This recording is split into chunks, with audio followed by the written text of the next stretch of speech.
다윗이 기름 부음을 받아 온 이스라엘의 왕이 되었다 함을 블레셋 사람들이 듣고 모든 블레셋 사람들이 다윗을 찾으러 올라오매 다윗이 듣고 대항하러 나갔으나 블레셋 사람들이 이미 이르러 르바임 골짜기로 쳐들어온지라. 다윗이 하나님께 물어 이르되 내가 블레셋 사람을 치러 올라가리이까 주께서 그들을 내 손에 넘기시겠나이까? 올라가라. 내가 그들을 네 손에 넘기리라. 이에 무리가 바알브라심으로 올라갔더니 다윗이 거기서 그들을 치고 다윗이 이르되 하나님이 물을 쪼갠같이 내 손으로 내 대적을 흩으셨다 함으로 그곳 이름을 바알브라심이라 부르니라. 블레셋 사람이 그들의 우상을 그곳에 버렸으므로 다윗이 명령하여 불에 사르니라. 블레셋 사람들이 다시 골짜기를 침범한지라. 다윗이 또 하나님께 묻자온데 하나님이 이르시되 마주 올라가지 말고 그들 뒤로 돌아 뽕나무 숲을 맞은편에서 그들을 기습하되 뽕나무 꼭대기에서 걸음 걷는 소리가 들리거든 곧 나아가서 싸우라. 너보다 하나님이 앞서 나아가서 블레셋 사람들의 군대를 치리라. 이에 다윗이 하나님의 명령대로 행하여 블레셋 사람들의 군대를 쳐서 기브온에서부터 게셀까지 이르렀더니 다윗의 명성이 온 세상에 퍼졌고 여호와께서 모든 이방 민족으로 그를 두려워하게 하셨더라. 할렐루야. 오늘 함께 가정 예배를 드리는 우리 믿음의 성도님들을 주님의 이름으로 환영하고 축복합니다. 오늘 함께 예배를 드릴 때 하나님 주시는 크신 은혜가 우리 성도님들의 가정마다 넘쳐가기를 간절히 소망합니다. 여행을 가거나 익숙하지 못한 곳에 가면은요, 길을 찾아가는 것이 여간 곤욕스러운 것이 아닙니다. 지난 명절 태어나서 처음으로 광주 광역시를 갔는데요, 분명 한국이고 교통체계도 똑같은데 길을 모르니까 꼭 초보 운전처럼 운전을 하게 되더라고요. 가까운 길이나 이정표만 보고 찾아가자니 들어갔던 골목길이 일방통행이라 마치 미로를 통과하는 느낌이 들었습니다. 그러다가 내비게이션을 검색하고 가니까 오히려 생각보다 목적지에 금방 도착하는 것을 경험했습니다.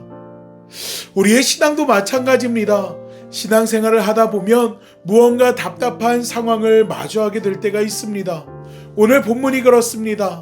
다윗이 기름 부음을 받아 이스라엘의 왕이 되었다라는 소식을 듣고요, 모든 블레셋 사람들이 다윗을 찾으러 르바임 골짜기로 쳐들어오게 됩니다.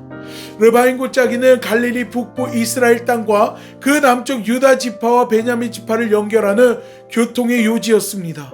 때문에 이 르바임 골짜기가 블레셋의 손에 넘어간다면 이스라엘은 두 쪽으로 갈라지게 되는 것이었습니다.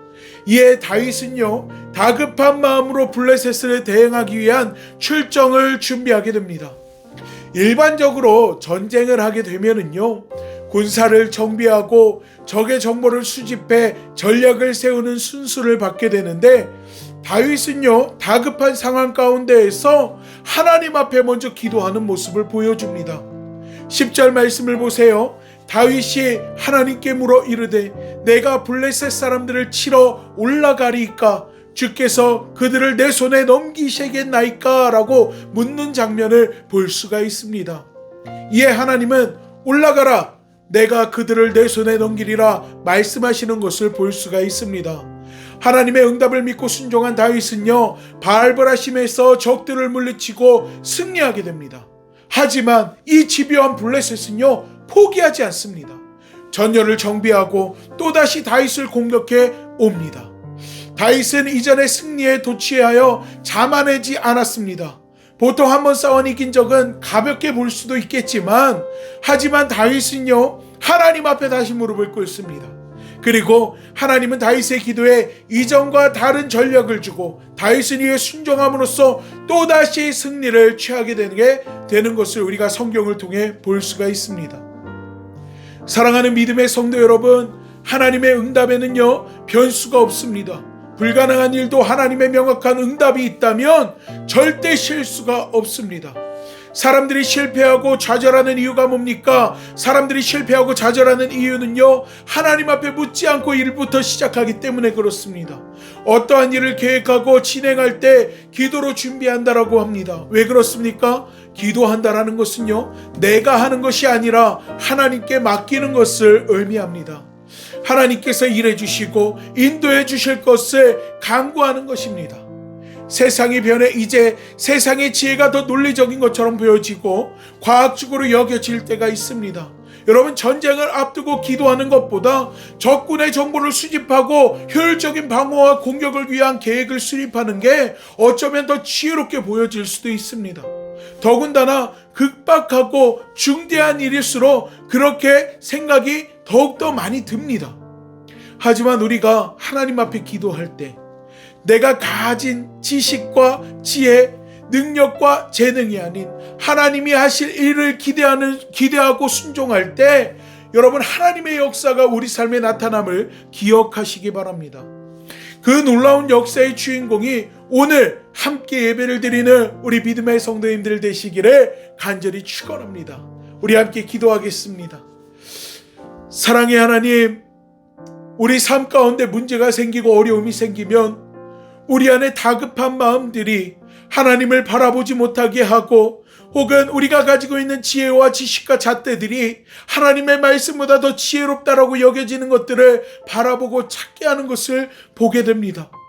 하지만 오늘 말씀 속 다윗은 급박한 상황 가운데에서도 하나님 앞에 기도하고 또 하나님께서 말씀해 주시는 것에 순종했을 때 2번에 걸쳐 하나님 주시는 놀라운 승리를 맛보게 되는 것을 하나님, 우리가 성경을 통해서 함께 나눴습니다.